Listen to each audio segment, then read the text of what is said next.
Hola, buenas tardes, un gusto saludarlos. Aquí veo varias caras conocidas, veo que recién almorzamos y espero pues que no se me duerman durante la presentación. Vamos a tratar de hacerlo lo más amena posible. Voy a acomodarme aquí un poquito, a ver. Ok. Bueno, mi parte es la de reproducción en equinos. Esto es un tema sumamente amplio. Hay muchas cosas novedosas, hay muchas biotecnologías que se utilizan hoy en día, ¿verdad? Entonces traté de resumirlos sin poner demasiados números para que ustedes se lleven pues una pincelada de cómo se está trabajando hoy en día.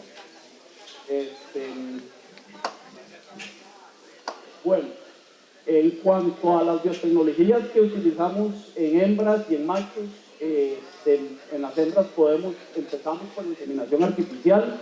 Tal vez es una de las técnicas que más conocemos, ¿verdad? Que la mayoría de los veterinarios han adoptado. Luego tenemos la transferencia de embriones, que vamos a hablar más adelante. La transferencia de ovocitos es otra de las técnicas que se ha utilizado con cierta regularidad, pero no ha tenido el auge que en algún momento se esperaba. Recientemente, en los últimos 9 a 8 años, se ha incursionado mucho en la parte de ovum pick-up, que es la recolección, aspiración de ovocitos directos desde los ovarios de la yegua, y el ICSI, que quiere decir inyección intracitoplasmática de esperma. La otra parte en cuanto a las yeguas es la vitrificación de ovocitos, que eso fue lo que estuve trabajando en mi trabajo de doctorado. Bueno, en la parte de los machos, lo que más podemos considerar como una biotecnología es la extracción de semen, aunque parezca pues, algo relativamente fácil. La extracción de semen es una biotecnología que utilizamos. Hay mucho que podemos hacer en la extracción, no solamente por recolectar el semen del caballo, sino recolectarlo, evaluarlo, saber cuántos espermatozoides hay en ese eyaculado. Podemos también eliminar plasma seminal de ese eyaculado, ¿verdad?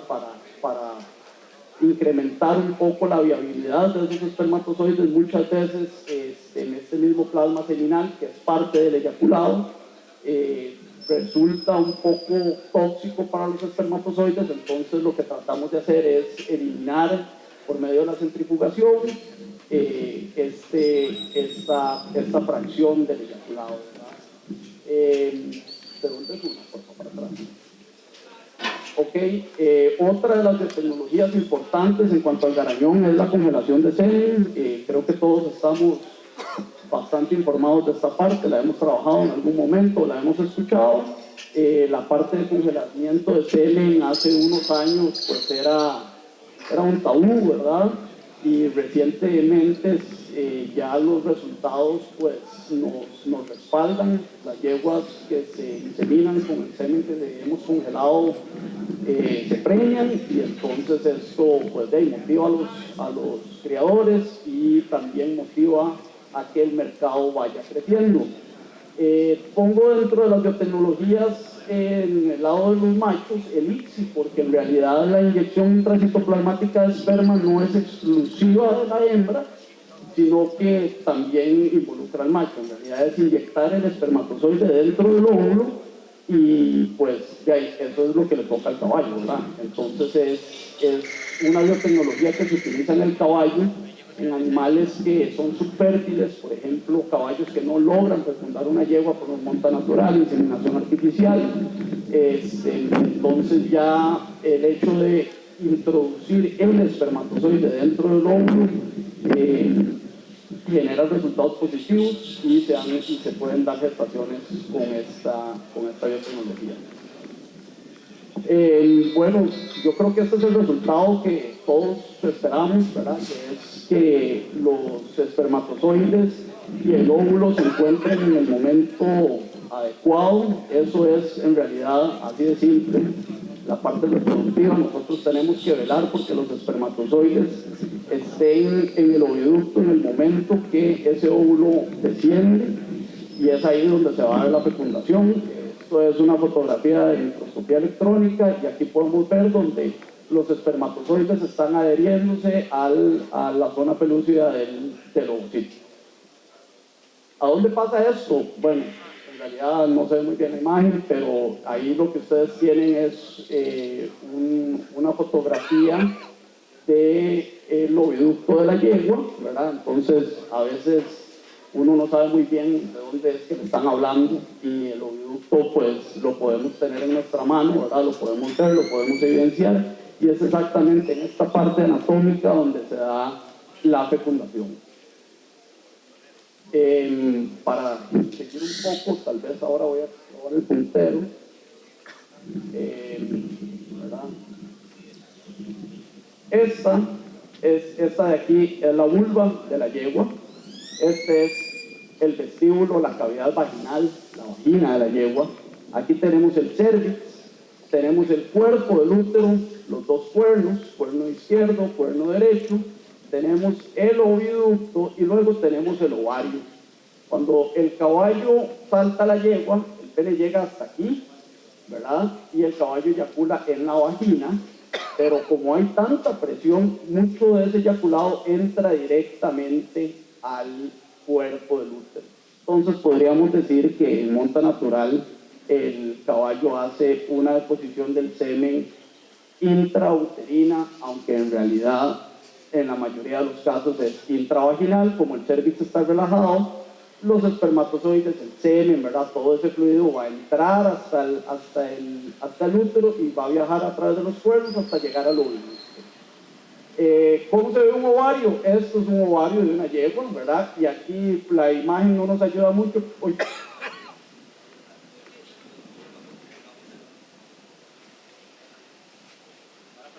La imagen no nos ayuda mucho, pero aquí tenemos el oviducto, ¿verdad? Y en el oviducto es donde se va a dar la fecundación.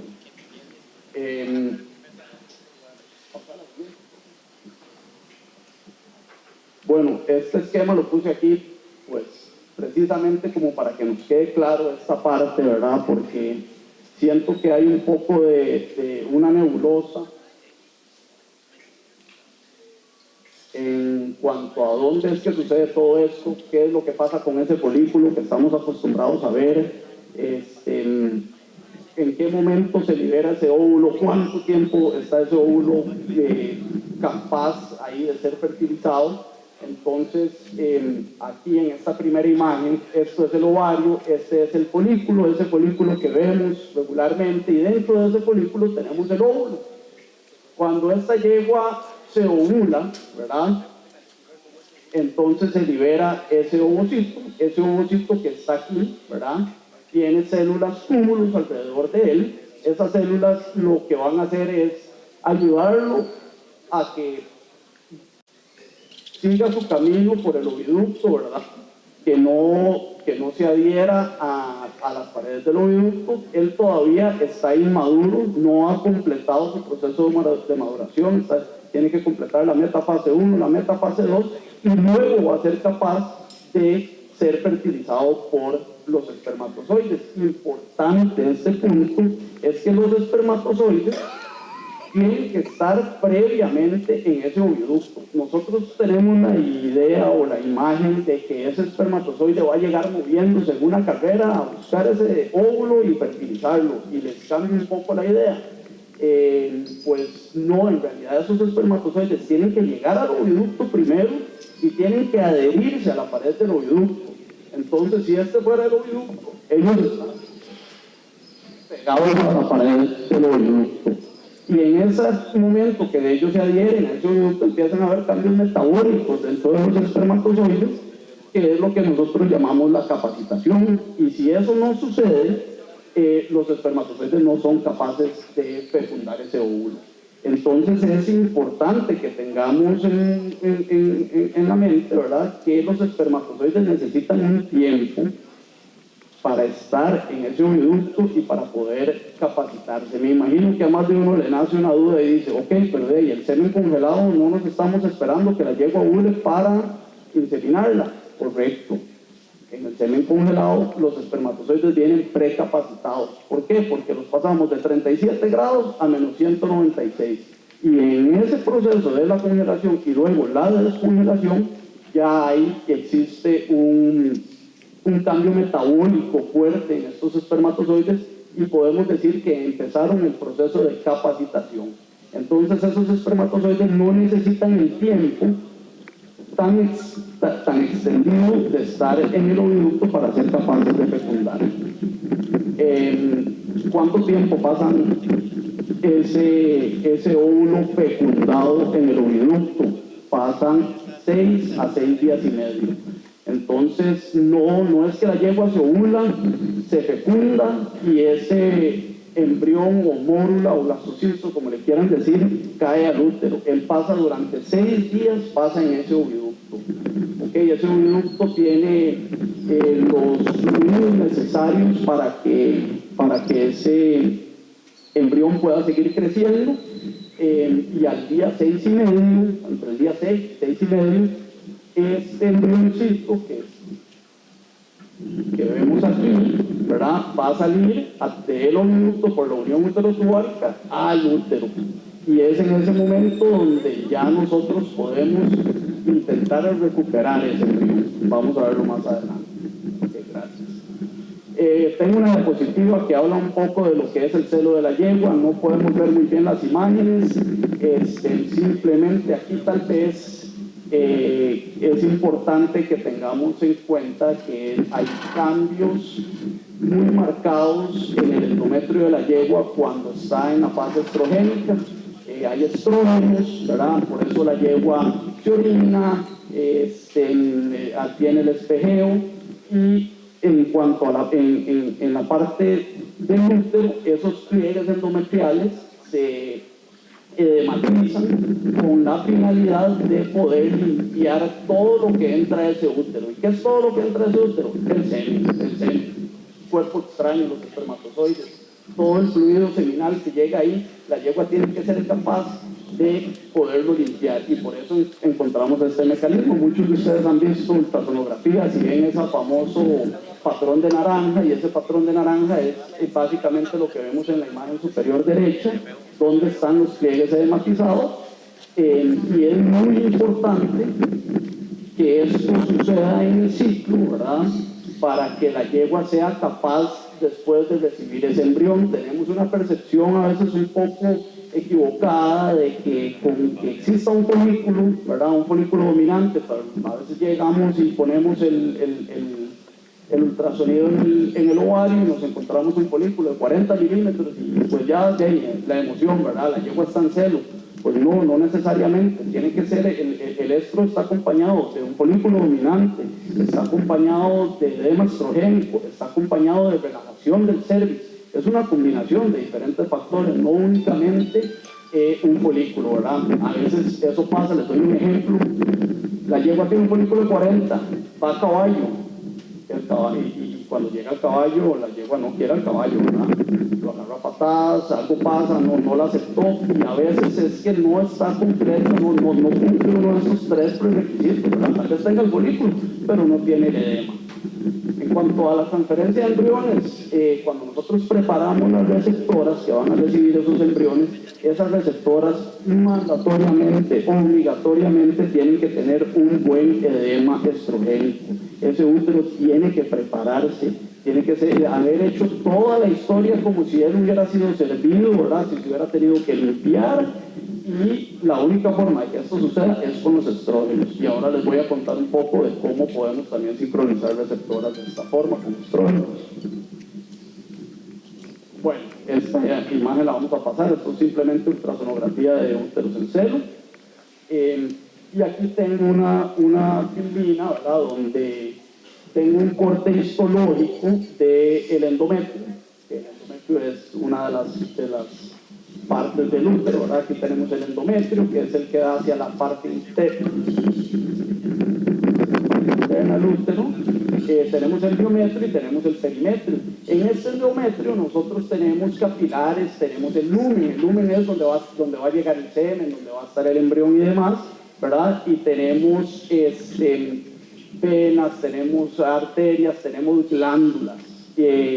Todas estas glándulas son las que se encargan de limpiar a esa yegua cuando entra el semen, cuando entra no solamente el semen, sino que digamos que también el caballo no tenía el pene limpio y por ahí se contaminó de heces. Entonces la yegua tiene que ser capaz de limpiar absolutamente todo. Y es aquí donde a veces encontramos problemas en yeguas subfértiles, yeguas que no quedan preñadas, que de repente la sirvió el caballo y 2, 3 días después están llenas de líquido en el útero. ¿Por qué están llenas de líquido en el útero? Porque tal vez este sistema glandular no está trabajando correctamente. Tal vez también lo que sucede muchas veces es que tenemos bacterias infiltradas aquí a este nivel. Entonces, si ustedes llegan y hacen un lavado y le ponen antibióticos solamente en el lumen y ustedes tienen la bacteria aquí, no van a lograr mucho. ¿De acuerdo? Y por eso es muy importante hacer un buen diagnóstico antes del servicio, ya cuando sabemos que estamos tratando con una yegua que es subfértil, para saber a qué nos enfrentamos. Tenemos que tener cuidado con la resistencia a antibióticos, tenemos que manejar esto con un poco más de detalle, ¿verdad? Porque si no empezamos a tener problemas, que es una yegua que no responde a ninguno de los antibióticos, y esto pasa simplemente porque no estamos llegando a donde tenemos que llegar. Deberíamos primero ser capaces de quitar todo este tejido que está cubriendo hasta donde está la bacteria, ¿verdad? Después de mucho tiempo aquí se crea un filme, ¿verdad? Como una película, imagínense como un plástico adhesivo, ¿verdad? Que no deja que nada penetre ahí, y nosotros lo que queremos hacer es quitar ese plástico adhesivo para poder entrar a ese útero y poder instaurar el tratamiento. Hay un montón de factores para yeguas subfértiles, montones de factores. Aquí simplemente voy a evidenciar uno, que es la anatomía de la vulva. No sé si logran verlo de ahí atrás. Esto es una vulva correcta. Aquí también hay una vulva ideal que no se ve, y esto es una vulva que está con una poca conformación vulvar. Es una yegua que probablemente esté muy flaca, no hay depósitos adiposos a nivel de la vulva, y por lo tanto los sellos vulvares se pierden, se relajan, y la yegua empieza a distender esos pliegues vulvares, empieza a entrar aire. No solamente entra aire, sino que cuando la yegua defeca quedan restos de la defecación y empieza a entrar toda esa materia fecal a la vagina, y eventualmente hace un camino ascendente, empieza hacia adelante hasta que llega al cervix, entra al útero, y es donde encontramos, por ejemplo, E. coli dentro del útero, que es una de las causas muy común de infertilidad. Bueno, la inseminación artificial es una de las primeras biotecnologías que vamos a hablar. Lo vamos a hablar pues rápidamente. Aquí lo que sí salió bonito es el diagramita ¿verdad? Ya las yeguas no tienen contacto con el caballo, sino que casi que todo es a través de un panfleto. ¿Cuáles son las ventajas de la inseminación artificial? Tenemos altos índices de preñez. Altos índices de preñez, me refiero a casi un 90% con inseminación artificial con semen fresco, lo cual es sumamente alto. También tenemos un menor desgaste de los sementales. Es importante con sementales jóvenes, con sementales que vienen ganando, que la gente se interesa por ellos, que los quieren usar. Tal vez en esos casos, ¿verdad? No se controla la parte de posición de espermatozoides, cuántos espermatozoides es capaz este caballo de producir, y le ponemos 3 o le ponemos 4 yeguas en una semana, y si que el caballo tiene los testículos pequeños y es un bajo productor de espermatozoides, hasta 2 yeguas a la semana puede ser mucho para él, ¿verdad? Entonces, si nosotros utilizamos la inseminación artificial, primero nos damos cuenta de cuántos espermatozoides produce ese caballo. Estamos extrayendo semen, sabemos cuántos espermatozoides hay en ese eyaculado, y ya yo puedo predecir, es mucho, es poco, dentro de 2 días me va a dar menos espermatozoides de lo que me dio hoy, no me va a dar para cubrir 3 o 4 yeguas. Para eso existen los diluyentes. Yo podría agarrar un eyaculado, diluirlo y tener mayor cantidad de dosis inseminante. Entonces es tal vez una de las partes de la inseminación artificial más atractiva, ¿verdad? Nosotros lo vemos generalmente del lado de la yegua, pero del lado del semental es una gran ayuda para los sementales. Como estamos revisando la yegua, ¿verdad? Estamos haciendo un control folicular, podemos identificar yeguas subfértiles y también sementales subfértiles, porque estamos viendo el semen. Si dejamos que el caballo cubra la yegua, pues no vimos nada más que el salto, ¿verdad? No supimos cómo estaban esos folículos, no supimos cómo estaban esos espermatozoides, no sabemos cuántos espermatozoides en realidad hay adentro de ese eyaculado, entonces de ahí vamos un poco a ciegas, ¿verdad? En algunos casos, creo que a más de uno le ha pasado aquí, queda uno con la duda, ¿será que eyaculó ese caballo o será que no eyaculó? Y dice uno, va de nuevo, ya el caballo saltó 2 veces el mismo día y la yegua tal vez no venía sincronizada para ovularse, entonces va a volver dentro de 2 días y ahí es donde empieza el desgaste de los sementales, ¿verdad? No solamente de los sementales, también de la yegua. No es recomendable que una yegua sea servida múltiples veces. Si nosotros logramos servir la yegua una sola vez y lograr esa primera diapositiva que les enseñé yo a ustedes, que es donde está el óvulo y están los espermatozoides, al mismo tiempo cerrar esa ventana lo más posible, es donde más éxito vamos a tener. Si le ponemos a ese útero, ¿cuánto eyacula un caballo? 40 mililitros, 50 mililitros. Si le ponemos a ese útero 4 salidos, son 200 mililitros que esos pliegues endometriales que vieron en una de las diapositivas tienen que limpiarlos. A ver, si es una yegua que tiene 14, 15 años, ¿verdad? Ya se complica un poco la situación. Entonces, precisamente por eso es que la inseminación artificial en este caso nos ayuda a identificar problemas también en la yegua. Pues, yo.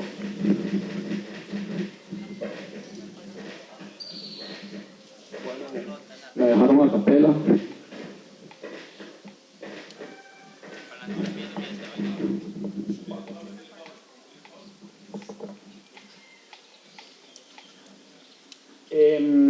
Bueno, algo me acuerdo todavía. En cuanto a las yeguas fértiles, es importante que tengamos en cuenta que si utilizamos la inseminación artificial, tenemos todas las herramientas a mano para poder tratar esta yegua, poder hacer un lavado después de que la servimos para dejar ese útero limpio.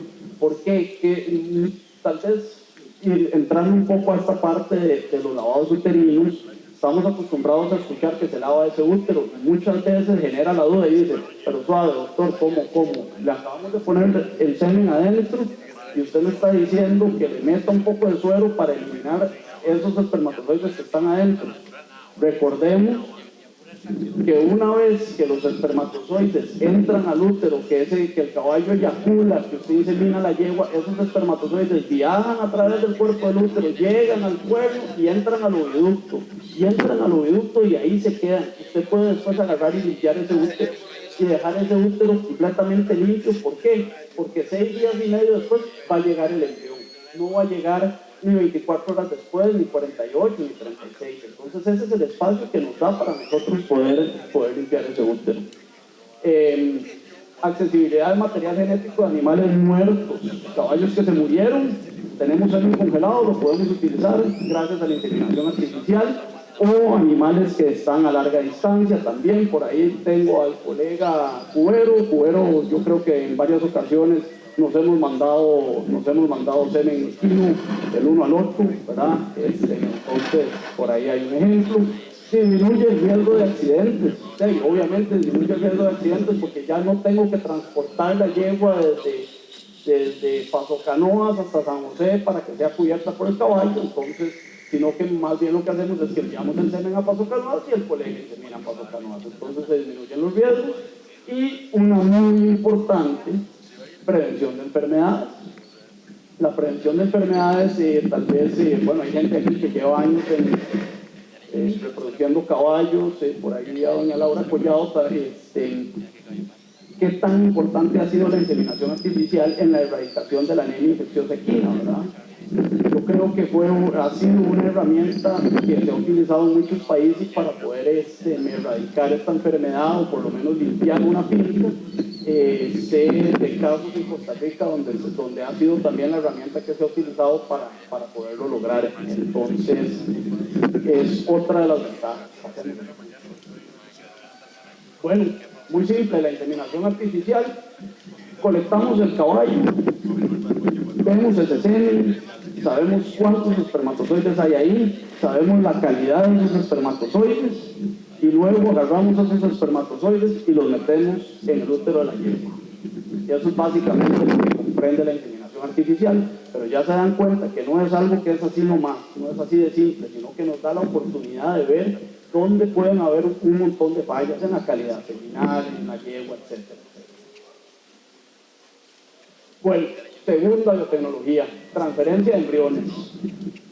¿Qué es la transferencia de embriones? Creo que todos tenemos una idea bastante clara, pero para dejarlo en los platos, es la yegua de alto valor genético, la yegua que nos ha dado las mejores crías, la yegua que es la mejor deportista, la que más salta, la que más corre, la que más aguanta. Esa es la yegua que queremos reproducir y esa se llama la yegua donadora. ¿Qué hacemos? Sacamos los embriones de esa yegua y los ponemos en una yegua que va a ser, por decirlo así, como la nana, la que va a criar ese embrión en la panza y la que va a llevarlo a término, la que le va a dar de mamar y la que lo va a tener al pie durante 6 o 7 meses hasta el nacer. Eso es básicamente lo que comprende la transferencia de embriones. No sé si logran ver el embrión ahí. Esto es un plato de lavado aquí con un poco de dedrito celular y eso que está aquí es el embrión. Bueno, ¿cuáles son las ventajas de la transferencia de embriones? Podemos sacar más crías por año de una misma yegua. Creo que esa es una de las principales, ¿verdad? Tenemos esta yegua buena, tenemos esta yegua ganadora, y queremos no solamente obtener un potro al año, que es lo que lograríamos obtener utilizando la monta, pues parto natural, ¿verdad? 11 meses de gestación más 5 o 6 meses de destete. Si la yegua no nos cicló, no la agarramos en el celo del potro, ya no es uno al año, sino que es 1 en 2 años, ¿verdad? En deporte o en competencia, tal vez en los iberos no es el caso más común, pero sí se da, pero existen otras disciplinas, en los caballos de salto, en los caballos de rally, donde las yeguas tienen que estar deportivamente activas y no es viable que mantengan una gestación. Entonces, por ejemplo, en los caballos de salto nos encontramos con yeguas que tienen 8, 9, 10 años y nunca han parido. Ya hay una fibrosis del cérvix, hay un montón de situaciones que han pasado ahí porque son yeguas que están destinadas al deporte, ¿verdad? Esto abre una posibilidad para este tipo de animales para que se puedan reproducir sin tener que salir de la competencia. Yegua lesionada, una yegua que tiene un problema en una pata, que tiene una linfangitis, por ejemplo, la pata es del tamaño de la pata de un elefante, y sabemos que esa yegua no puede llevar una gestación a término o no debería llevar una gestación a término porque el peso de esa cría va a hacer que esa patología sea más exacerbada. Entonces, en este caso, la transferencia de embriones es una excelente opción para una yegua que esté lesionada. Madres deficientes. La yegua la hemos preñado 3 veces, 4, 5 veces, ha parido 5 veces y todas las crías se les mueren. ¿Qué hacemos? No la dejemos que sea ella la que tenga ese parto. Pongamos ese embrión en otra yegua y dejemos que sea una yegua receptora la que tenga la que pase por todo ese proceso. Y lo último que pongo aquí es que la receptora es crucial y ese es un mensaje importantísimo en cuanto a la transferencia de embriones, que la receptora es igual o más importante que la yegua donadora, ¿de acuerdo? Y tristemente no es así como se ve, ¿verdad? Uno piensa, sí, la yegua donadora es buenísima, es una campeona, la yegua está en todo. Bueno, ¿qué receptoras vamos a usar? Mira, allá en Guatuso yo tengo 4 yeguas metidas en una finca, que por cierto son como 6 meses de novela, y usted va y ve esas yeguas, y de ahí, son yeguas que están en mala condición corporal, que tal vez no estén ciclando regularmente, y eso es lo que usted pretende usar para su proyecto de embriones. Error número 1. Tienen que ser yeguas que estén al 100. Ok, receptoras. ¿Qué requisitos necesita nuestra receptora? Primero, necesitamos suficientes receptoras, necesitamos varias receptoras. Yo creo que aquí hay varios criadores que ya están metidos en esta parte de los embriones y es necesario para nosotros como médicos veterinarios poder contar con suficientes animales para poder implantar ese embrión y tener éxito. Esto es de días, de horas. Nosotros pedimos, ¿verdad? Y la industria habla y la literatura habla de 2 receptoras por cada yegua donadora. Y todo el mundo dice, ¿por qué? ¿Porque va a dar gemelos? No, no necesariamente, porque puede ser que la yegua receptora número 1, cuando llegue yo a ponerle el embrión, no sé, no cumplo algunos de los requisitos, no tengo un buen cuerpo lúteo, no tengo un buen tono. Entonces, necesito una segunda opción, porque si no voy a agarrar y voy a poner ese embrión en la única opción que yo tengo, y es ahí a donde está el error. Tenemos que tener una receptora que esté con las condiciones ideales para recibir ese embrión, que ya vamos a ver cuáles son esas condiciones. Hablamos de edad, de 3 a 10 años. Más importante que la edad, creo yo y considero, es una yegua que sepamos que ha sido buena madre. De nada nos sirve tener una yegua que tenga 3 años o que tenga 5 años, pero que no ha logrado dar buena leche, ¿verdad? Que no ha sido una buena madre, que aparte un poco las crías, tiene que ser una buena madre. Tiene que ser una yegua sana. No queremos una yegua con lesiones, no queremos una yegua con cualquier enfermedad, ¿verdad? Por favor, sin problemas musculoesqueléticos. La yegua que está renca produce prostaglandinas. La yegua que produce prostaglandinas, chao embrión, ¿verdad? Lo hemos visto en muchas ocasiones. Yeguas que vienen, se lesionan y la reproducción disminuye. Reproductivamente sana, antes de comprar yeguas receptoras, antes de adquirir yeguas receptoras, es muy importante hacer un examen específico reproductivo, tomar un cultivo bacteriano, tal vez una biopsia también, ¿verdad? Pero hacer un ultrasonido y saber que lo que estamos adquiriendo para la receptora va a funcionar. Muy importante, no se ve la foto, pero esa primera foto que está ahí arriba es una yegua que está queriendo morder a algo, ¿verdad? Y necesitamos que las yeguas receptoras sean de fácil manejo, porque las yeguas receptoras las revisamos diariamente. Son yeguas que vamos a ir a sacar al potrero, probablemente ellas no tienen el lujo de la cuadra, sino que están en el potrero, entonces tienen que ser yeguas de fácil manejo.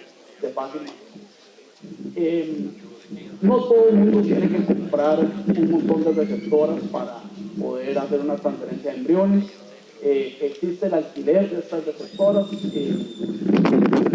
Existe un grupo de yeguas que están pues esperando simplemente a recibir un embrión, ¿verdad? Y se manejan bajo el esquema de alquiler. Se pone el embrión de su yegua ahí, mantiene toda la gestación y después hasta el destete, y después del destete se devuelve la yegua. Importante, los embriones pueden ser transportados. Eso abre un montón de posibilidades a que los embriones no tengan que ser necesariamente implantados en el centro donde fueron lavados. Podríamos imaginarnos un escenario donde un embrión se lava en San José y se implanta en Chiriquí sin ningún problema. Los embriones pueden viajar a temperaturas de 5 grados hasta 24 horas sin ningún problema. Y los porcentajes no se ven deprimidos por el transporte. La sincronización es lo más importante aquí. Como regla general, la receptora tiene que ovularse un día antes de la donadora o hasta 3 días después. Yo prefiero las que se ovulan después, no las que se ovulan antes. Vamos a decir que la donadora se ovula hoy, eso se llama día 0. Entonces su receptora puede estar en +1 o -1, -2, -3.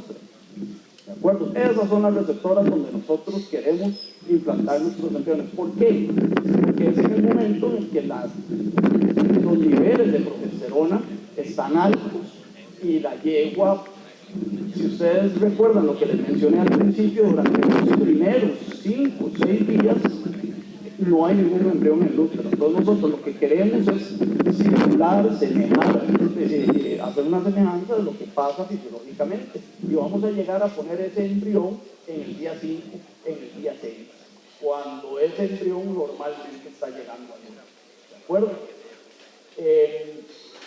Es importante para nosotros evaluar el cuerpo lúteo, qué es lo que se forma después de la ovulación, el tono que tiene ese útero, qué tan cerrado está ese cervix, y a eso nosotros le damos una calificación, ¿verdad? Porque ¿cómo puedo yo decir si la yegua número 400 o la 401, cuál de las dos es mejor? Le pongo una nota al cuerpo lúteo, le pongo una nota a ese tono de ese útero y le pongo una nota a ese cervix, ¿verdad? Entonces, dentro de todas esas 4 variables que tengo, que falta de mencionar ahí, yo formo una nota que llega al 100. Entonces, si tengo una yegua que tiene poco tono, ya por ahí le bajé entonces un punto, que equivale a 20 puntos porcentuales. Entonces, al final de cuentas, yo tengo 3 yeguas y digo, ok, ¿a dónde lo voy a meter? Ok, esta yegua tiene un 85, esta yegua tiene un 70 y esta yegua tiene un 60. ¿A dónde lo meto? En la yegua que tiene un 85. Entonces, hay que ser ordenados a la hora de escoger las receptoras. El manejo de receptoras, esto es una diapositiva del manejo de receptoras a grandes escalas, no es generalmente el caso. Las yeguas que se manejan en hatos grandes como receptoras deben permanecer en sus hatos. Nosotros debemos buscar que las yeguas se lleven, ¿verdad? Ellas forman una dominancia entre ellas, hay una yegua que es líder, hay una yegua que no manda, hay una yegua que la corren hacia un lado. Todas las yeguas tienen que tener la capacidad de tener acceso al alimento, ¿verdad? A veces, para eso es esta primera foto que sí se ve y es eficaz, ¿verdad? Que lo que va haciendo es tirando pellets de concentrado, pellets grandes, distanciados en todo el potrero, para que todos los animales tengan acceso a comer el alimento, porque si solamente tenemos 1 o 2 puntos de comida, ¿quién es la que más va a comer? La dominante, y las otras se quedan sin comer. Está bien que tengamos las receptoras en grupos, podemos tener grupos de hasta 30 o 40 yeguas, y es sumamente importante que cuando nosotros realizamos la transferencia, ponemos el embrión en esa yegua. ¿Qué piensa uno? Hay que chinarla, va para la cuadra, que no me le caiga el agua, que no le llueva, y eso no es correcto. Uno debe dejar que la yegua vuelva a su ambiente natural, esté con sus compañeras, porque más bien el meterle en una cuadra con 2 yeguas que tal vez no conoce a la par, genera un estrés, ese estrés genera prostaglandinas y por lo tanto la yegua tiene una menor probabilidad de el manejo de la donadora. Hay una idea errónea de que se va a hacer transferencia de embriones y por lo tanto pues, le ponemos el semen, ya se ovuló muy bien y no hay que darle mucho seguimiento porque al día 8 vamos a sacar ese embrión. Entonces, si la yegua está contaminada, no se va a contaminar porque no le vamos a dar tiempo. No, negativo. Esa yegua tiene que ser tratada como si ustedes la fueran a preñar, exactamente igual. Debe fecundarse para producir el embrión, es la única forma de que nos dé un embrión, ¿de acuerdo? Entonces debe ser el manejo exactamente igual como si usted la quisiera preñar. ¿Y qué involucra eso? Involucra que sí, que le saquemos un cultivo bacteriano, si tenemos la sospecha, que hagamos una citología, que hagamos una biopsia de ser necesario. Bueno, ahí no se logra ver mucho. A veces nos encontramos esas yeguas donadoras con líquidos, reaccionan al semen, reaccionan ¿cómo se llama? Al simple hecho de que nosotros estamos realizando la palpación efectivamente. ¿Qué está pasando ahí? Por el exceso de veces que se meten la mano, entonces la yegua empieza a ingresar heces a través de la vulva, ¿verdad?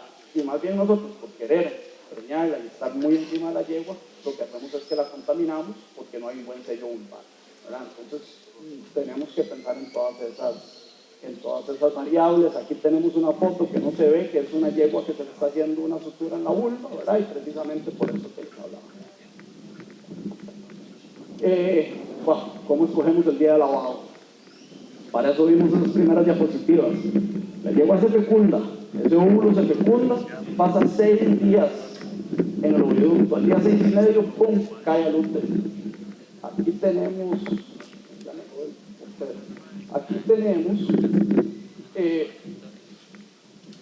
una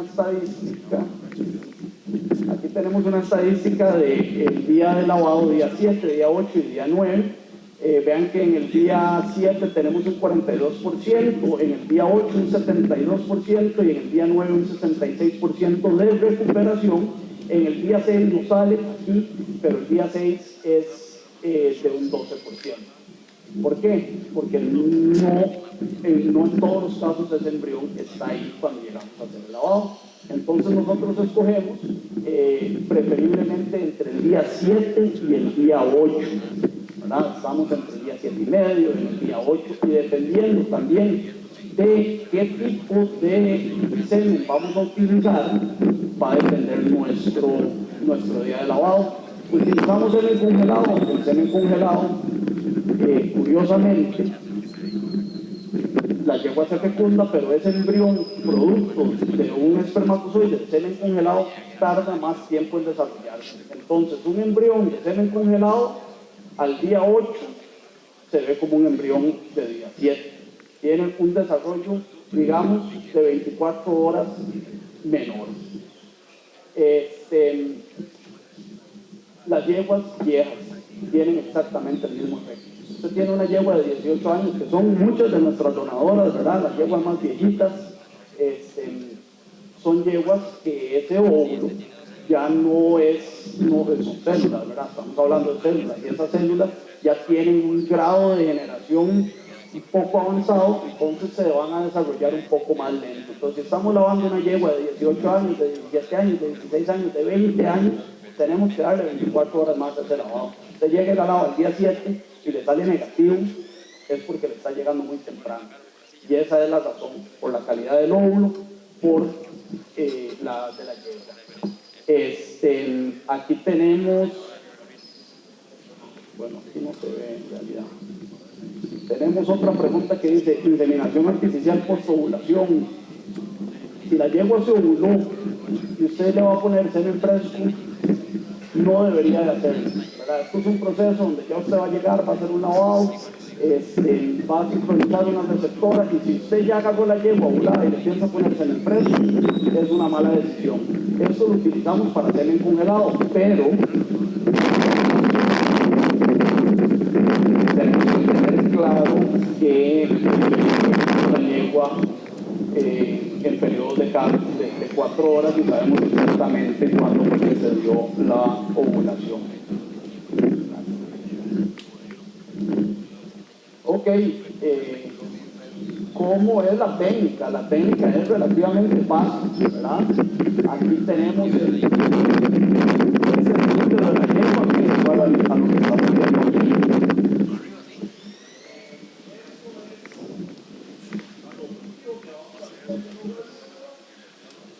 Puede ser un sitio renovado especial que trae moléculas para que el embrión no se adhiera a la cubierta plástica, y en la mayoría de los casos utilizamos simple impactante de fluido de suelo, nos ha funcionado muy bien, está descrito.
tomando en cuenta que la donadora se ovula y ese es el día o la hora cero, como dije anteriormente, un día menos o 3 días más.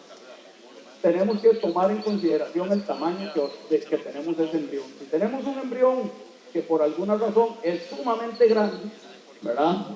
Vamos a tener que meterlo en una yegua que esté un poco más cerca a la ovulación de la yegua donadora. O sea, que esté, ojalá, en el -1 o en el +1. Tal vez en el día 0. El día 0, es decir, ¿qué es el día 0? Es la yegua que se ovuló en el mismo momento que la donadora. Ese día, esa yegua receptora ha demostrado en diferentes estudios ser un día. Es mucho mejor la yegua que se ovuló un día antes o la yegua que se ovuló un día después. Tiene que ver el tamaño del embrión, en dónde vamos a meterlo, basado en la fecha de ovulación de la receptora. Ya les dije, si es en fresco, si es en congelado, va a haber una diferencia importante también. Y como regla de oro, la yegua donadora se ovula hoy, la yegua receptora se induce a ovulación hoy. ¿Para qué? Para que se ovule entre 36 horas, máximo entre 48 horas. ¿Qué evaluamos? Es una gestación.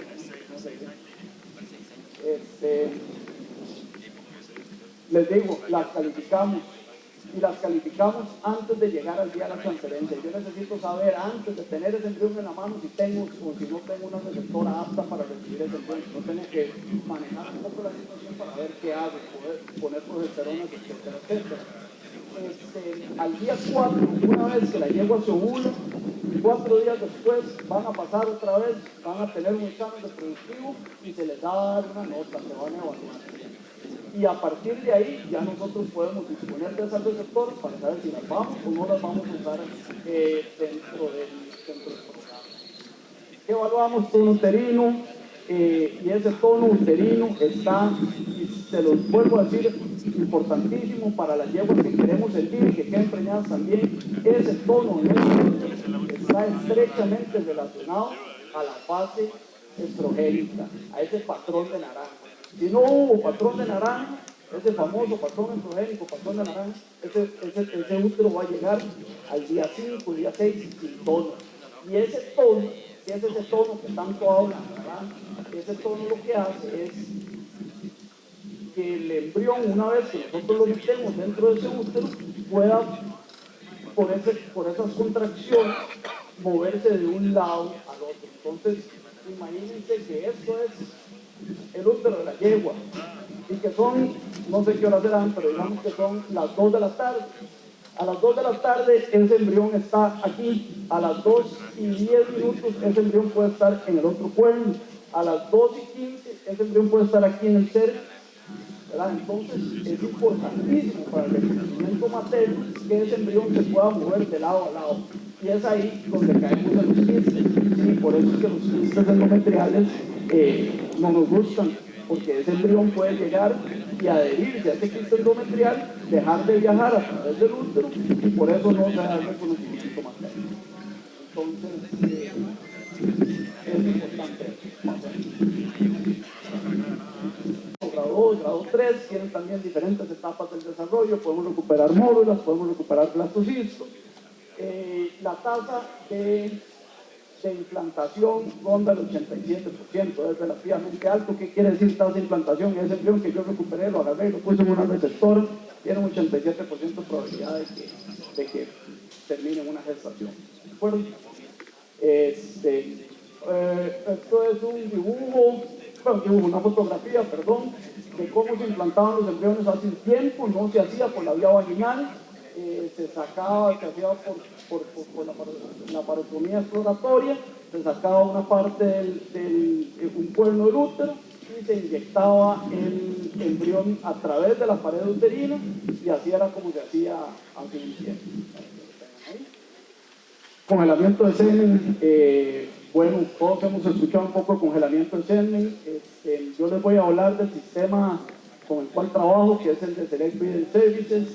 Esto es una franquicia de laboratorios, somos 37 laboratorios a nivel mundial, la gran mayoría están en los Estados Unidos, hay algunos en Europa, en Asia, nosotros somos el primero en América Latina. ¿Qué es lo que hace Selective Services? Tiene un procedimiento estandarizado, todos hacemos todo de la misma manera.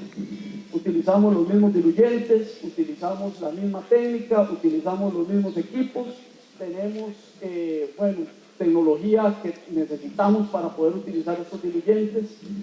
Son 4 o 5 opciones diferentes, ¿verdad? Es lo que tengo aquí como diferentes biopreservantes, ¿verdad? Que lo que nos dan es una mayor posibilidad de congelación adecuada. No todos los caballos, ojalá todos los caballos reaccionaran igual a los biopreservantes. Algunos reaccionan bien a un diluyente, algunos reaccionan malísimo a ese mismo diluyente. Entonces, si no tenemos posibilidades para cambiarles este diluyente, no podemos hacer mucho. Esta franquicia lo que ofrece es la posibilidad de tener esta gama de opciones, esta paleta de diluyentes. Además, tenemos un control de calidad externo. Cada eyaculado que se congela, 2 pajillas de ese eyaculado las reviso yo y yo le digo a usted, Andrés, el semen está así, se ve así, esta es la motilidad, esta es la concentración, y luego yo tengo que enviar 2 de esas pajillas a los Estados Unidos para que ellos hagan un control de calidad sobre lo que yo estoy viendo. Y de esa forma no soy yo los resultados, sino que tenemos un tercer jugador en este partido, que es el que nos va a decir en realidad cómo se está haciendo el trabajo de la congelación. Hay estándares mínimos de comercialización, no todo el semen que se congela funciona. Es importante que sepamos que tiene que haber motilidad mínima, progresiva, el 30%. Si eso no se cumple, mejor agarre ese semen y lo desecha. ¿Por qué? Porque no tiene sentido guardar semen congelado por 10 años, 15 años, cuesta dinero mantener ese termo congelado, ¿verdad? Entonces es importante que sepamos que lo que tenemos ahí, esa inversión que se hizo, sea algo que funcione. ¿Qué es lo más importante de esto? Proteger el mercado y a los criadores.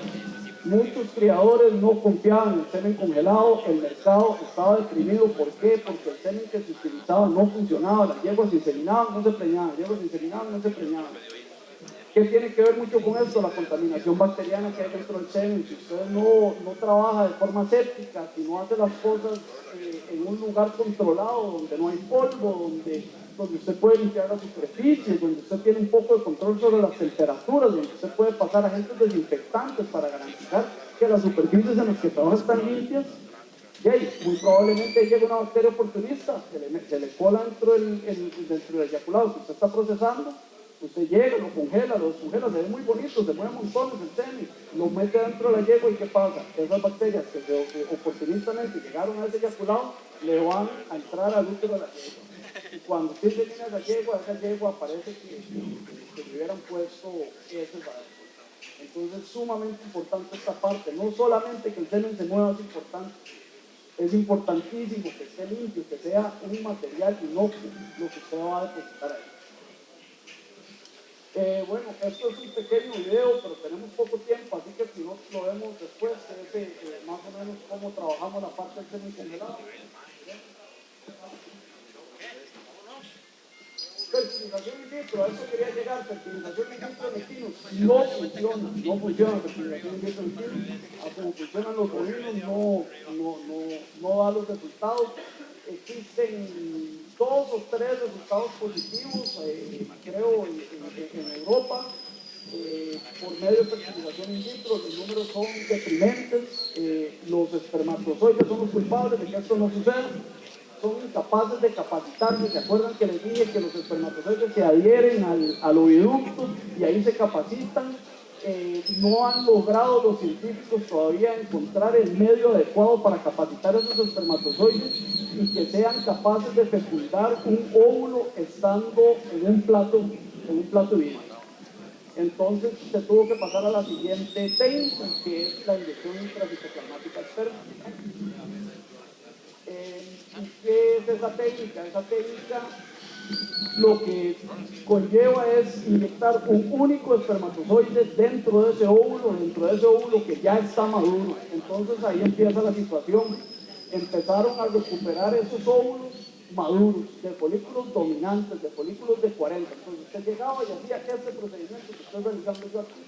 Usted no se ve, ¿verdad? Aquí está la yegua se le mete por la vía vaginal esta pistola, la cual tiene conectado el transductor del ultrasonido y tiene conectada también una aguja de calibre 12G, es una buena aguja. Usted punta los ovarios, el folículo, y con presión negativa, con una bomba de vacío, usted va a recuperar el líquido que está en esos folículos, y lo que usted supone es que dentro de ese líquido va a venir el óvulo. Y esos óvulos que ya están en un folículo dominante, pues deberían venir ya en un proceso de maduración avanzado. ¿Qué es lo que sucede? Que solamente hay uno. Entonces, no tiene mucho sentido hacer toda esta técnica, preparar el semen para solamente fertilizar un óvulo. Entonces, la tecnología cambió y lo que se está haciendo ahora es que se aspiran folículos inmaduros, folículos de 2 centímetros, de centímetro y medio, de 2,5 centímetros. Entonces nosotros no llegamos a aspirar una yegua que está en cero, llegamos a aspirar una yegua que tiene múltiples folículos, esa que tiene un montón de folículos chiquitos. ¿Cómo lo hacemos? Dale a usted. Bueno, esto es el sistema, esto es un dibujo del sistema, ¿verdad? Esto es el útero, el ovario, aquí está el folículo, y aquí está el transductor del ultrasonido. Entonces yo veo en el ultrasonido, veo el folículo, lo pulso con esta aguja, estripo este pedal que activa la bomba de vacío, y por presión negativa, ese líquido lo recupero en este vial. Pero a los que están aquí también metidos en la parte de bovinos, la diferencia del bovino y del equino es que el óvulo del equino está adherido a la pared folicular. Entonces nosotros tenemos que realizar un raspado de la pared folicular para poder obtener ese óvulo. Dale, a ver si lo... Este es un video. No. Bueno, aquí lo ven, sí, este es el folículo, la cavidad folicular, dale play otra vez. Este es el folículo y aquí nosotros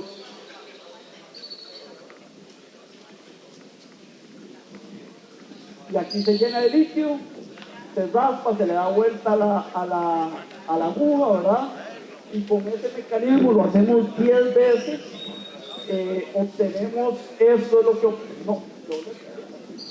esto es lo que obtenemos un líquido lleno de sangre. Se ve un poco brusco, se ve un poco tosco, pero adentro de este líquido es donde están los óvulos.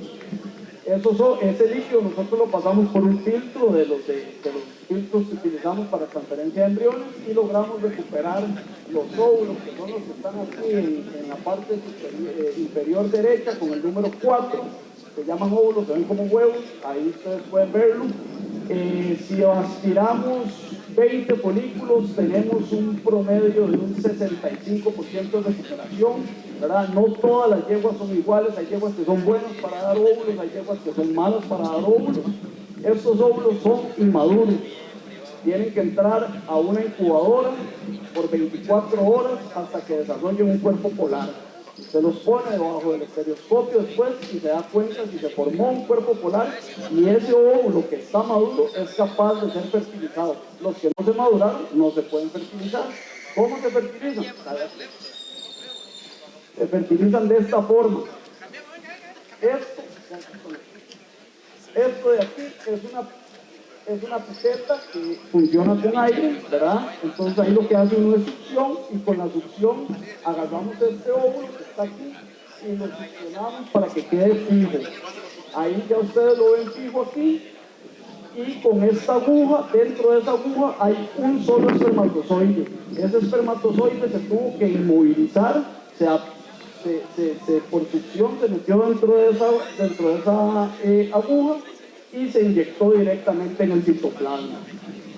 Una vez que se inyecta, esto tiene que haber en lo que llamamos el cleavage o la partición de este óvulo, ¿verdad? Y es donde se empieza a dar el desarrollo del mismo. ¿Cuántos de estos óvulos, después de que se fertilizan, siguen creciendo? Solamente el 50%. Entonces empezamos con un 60%, después tenemos un 50%, y de los embriones producidos por X que se transfieren a las yeguas, tenemos un porcentaje de preñez del 50%. Entonces es una técnica que sí nos va a dar muchos óvulos, tiene la capacidad de darnos muchos óvulos. Podríamos decir, ok, recuperé 30 óvulos de esta yegua. De esos 30 óvulos, solamente el 60% se van a madurar. Y de ese 60% que se maduró, solamente el 50% va a pasar a la siguiente fase una vez que se fertilizó. Y de ese 50% que se fertilizó, solamente un 50% va a terminar en una gestación positiva. Y aquí el señor ya hizo los números y dice 3, 4, y sí, más o menos por ahí anda, ¿verdad? Entonces, es una técnica que funciona muy bien para yeguas fértiles, para animales que están en competencia y que están en los hemisferios. ¿Por qué en los hemisferios? Porque las yeguas dejan de ciclar en Europa, dejan de ciclar en Argentina. Esta técnica se puede utilizar durante todo el año. Usted aspira los folículos pequeños durante todo el año, la yegua no tiene que entrar en celo, y es un procedimiento que se realiza hoy y que mañana o pasado la yegua puede estar compitiendo. La gran limitante está aquí. Esto es un microscopio invertido con micromanipulador, que es lo que se ocupa para realizar la fertilización. Es un equipo pues muy técnico, muy delicado, que requiere de mucha maña, digámoslo así, para uno poder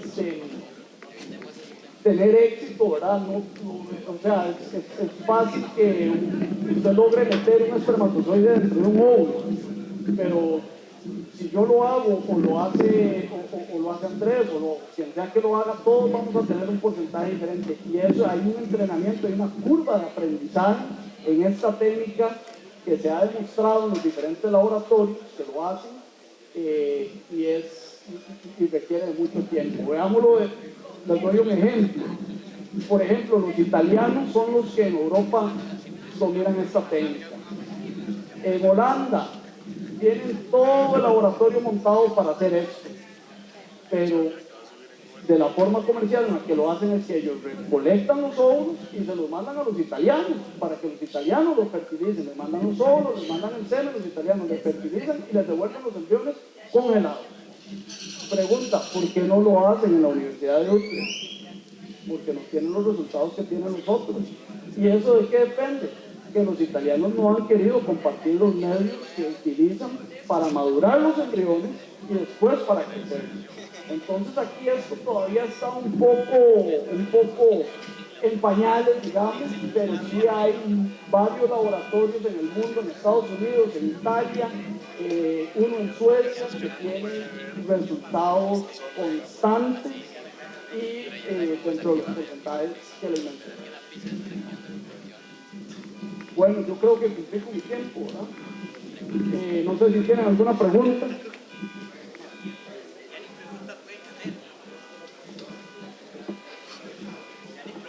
Bueno, el tema del secado viene después de la parte de preguntas, pero ya estamos muy llenos. En sí, uno puede sexar semen equino.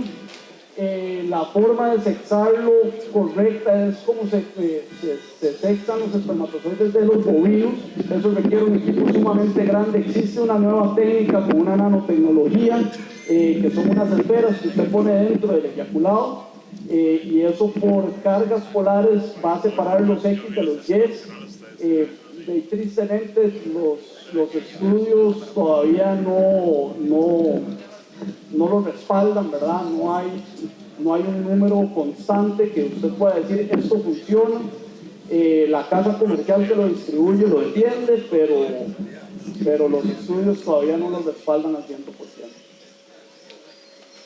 ¿Alguien más con una pregunta? Sí,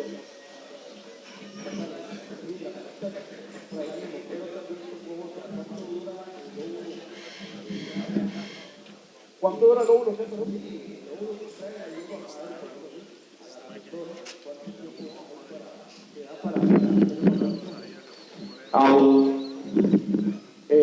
Tiene bastante tiempo en realidad.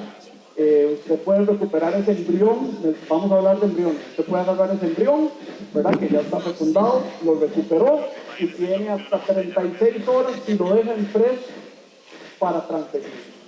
Por ejemplo, vamos a ver, si usted tiene, a veces nos pasa que tenemos 2 lavados o tenemos 3 lavados el mismo día. Entonces usted llega en la mañana, lava la yegua, recupera el embrión, pero sabe que tiene un lavado en la tarde y quiere ver cómo se va a acomodar con esas receptoras. Entonces usted perfectamente puede llegar a agarrar, recuperar ese embrión, lo deja dentro del medio de mantenimiento y lo deja sentadito ahí en el laboratorio, tranquilito, hasta la tarde, cuando ya haya recuperado lo que tenga que recuperar y pueda tomar una mejor decisión de qué receptora usar. En el caso de los óvulos, es igual. Usted puede agarrar los óvulos, recolectarlos hoy, y por ejemplo, así sucede en Europa, los recuperan en Holanda y los mandan a temperatura ambiente. Tienen un plazo de 24 horas para mandarlos desde Holanda hasta Italia. Temperatura ambiente en una cajita de normal, llegan allá y ese periodo es requerido para luego ponerlos a madurar. Entonces, tranquilo por ahí. Sí. Segundo. Sí.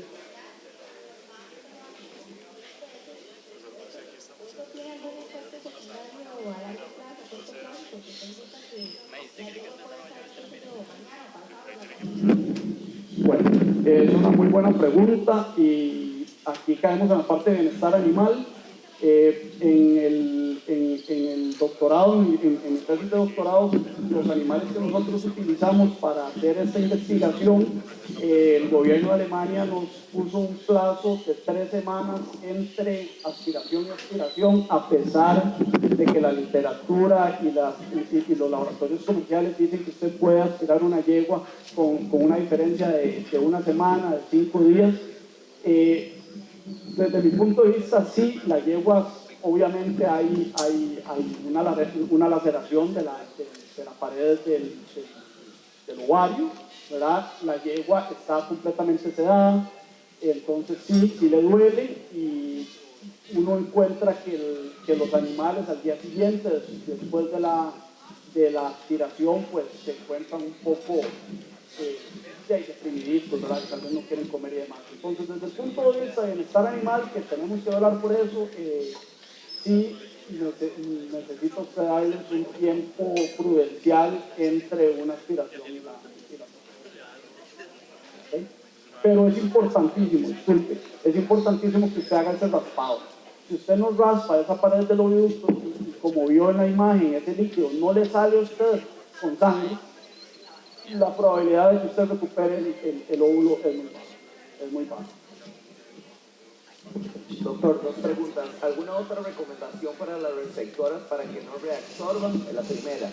Y la número 2, ¿con qué frecuencia puedo utilizar a la misma donadora para no saturarla? Ok, para garantizar que esa yegua no nos reabsorba, a ver, nosotros estamos metiendo en esa yegua receptora una varilla, ¿verdad?, de 50 centímetros de largo. Estamos tratando de hacerlo de la forma más limpia.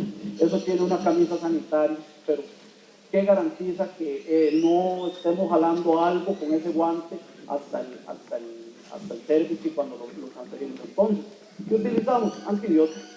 Utilizamos un antibiótico de amplio espectro, utilizamos progesterona. ¿Para qué utilizamos la progesterona? Para garantizar que los niveles de progesterona, una vez transferida a la yegua, sean elevados. Además, tenemos que siempre tener en cuenta que en el momento que uno toca el cervix o que la yegua le duele una pata, ¿verdad?, se generan prostaglandinas, y esas prostaglandinas lo que hacen es lisar el cuerpo lúteo. Por eso es que nosotros compramos prostaglandina para poner las yeguas en celo. Las producen naturalmente. Y si usted, por ejemplo, tiene una yegua que está preñada y por error usted llegó y la inseminó y traspasó ese cervix, esa yegua le va a abortar. Entonces utilizamos antiprostaglandínicos como el mecanismo para eliminar ese mensaje de prostaglandinas importantes que tenían ahí. Segunda pregunta, ¿qué tanto puedo yo lavar a una donadora? ¿Con qué frecuencia? Eso lo determina cada una de las yeguas. Es importante que después de que usted realice un lavado de embriones, revise la yegua a los 4 a los 5 días y se fije si esa yegua viene con líquido, si creó alguna reacción inflamatoria o demás. Si esa yegua viene perfecta, viene en un ciclo normal, creciendo un folículo con edema, sin producir líquido, usted no puede volver a inseminar sin problema.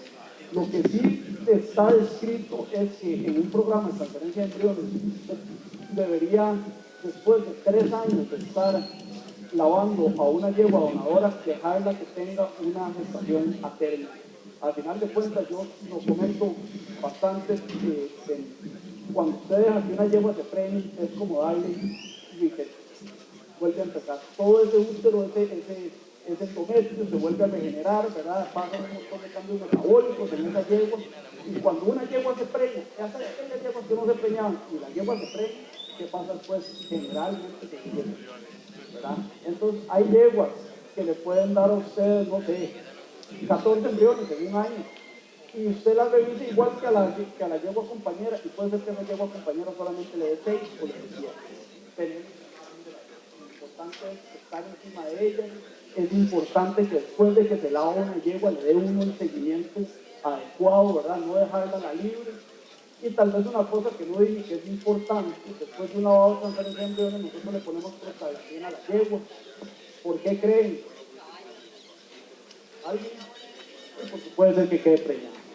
Puede ser que yo llegué y hice lavado de embriones y recuperé ningún embrión, y digo, no hubo embrión, no recuperamos nada, dejo la yegua tranquila, llego 10 días después y la yegua está preñada. ¿De acuerdo? Entonces por eso es que utilizamos la prostaglandina al final del lavado. La yegua vuelve a entrar en seno. Entonces recuperé un embrión, le puse prostaglandina, la yegua vuelve a entrar en seno y 5, 6 o 7 días después usted puede inseminar esa yegua nuevamente. Tenemos una yegua de primero, la yegua que es una yegua funcional, donde tuvo 15 embriones en un año. Otra yegua a la par que quisiéramos que nos hubiera dado lo mismo, tal vez no nos dio solo 6, ¿verdad? Pero es muy individuo dependiente. Sí, con gusto.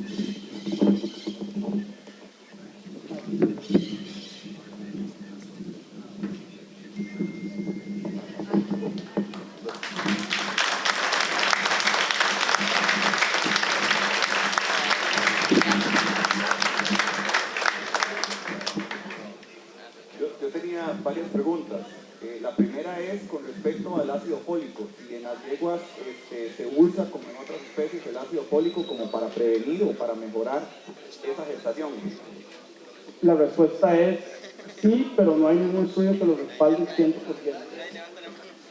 Desde la perspectiva de calidad, porque pensando en que el objetivo final no es solamente preñar la yegua, sino que el producto sea de calidad, o al menos los criadores eso es lo que estamos buscando.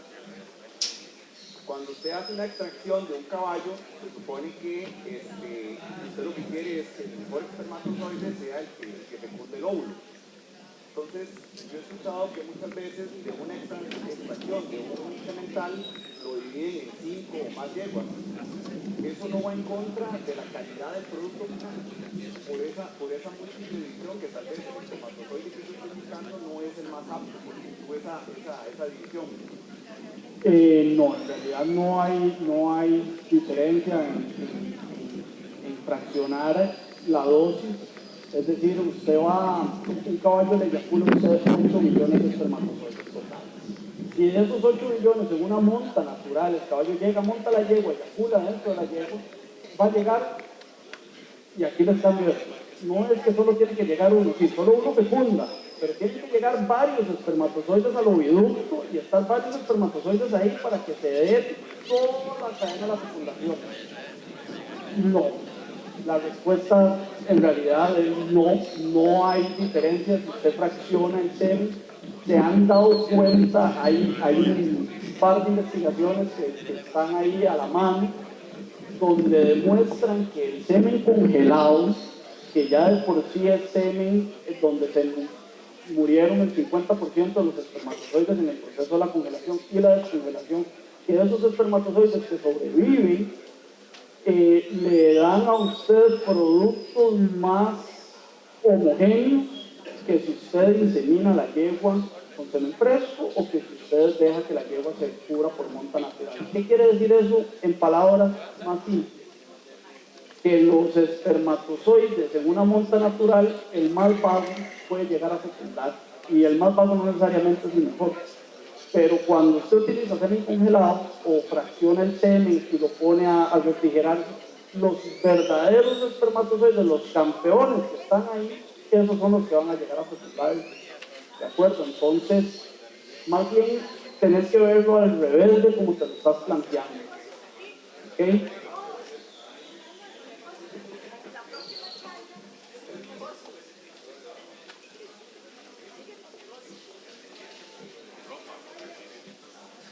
Lo que te digo es que ese espermatozoide campeón va a estar dentro de los espermatozoides más irregulares, menos, o sea, no va a ser uno de esos espermatozoides que te fecundaría normalmente una yegua por una monta natural.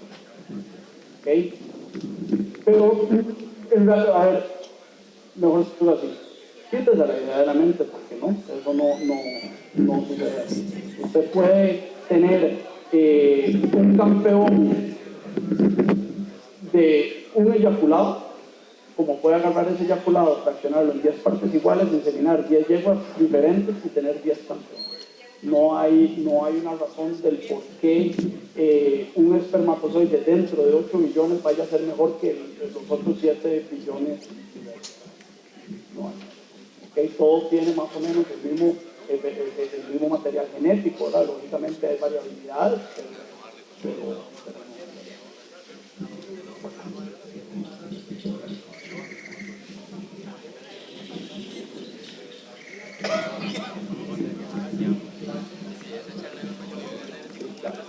Sí, definitivamente es un punto a valorar, por eso la yegua receptora tiene que ser una yegua dócil, porque, a ver, la cría no va a adoptar nada de su genética, pero lo que sí adopta la cría es el comportamiento de la yegua. Si la yegua es una yegua brava, que patea, que no se deja agarrar, así va a ser este producto.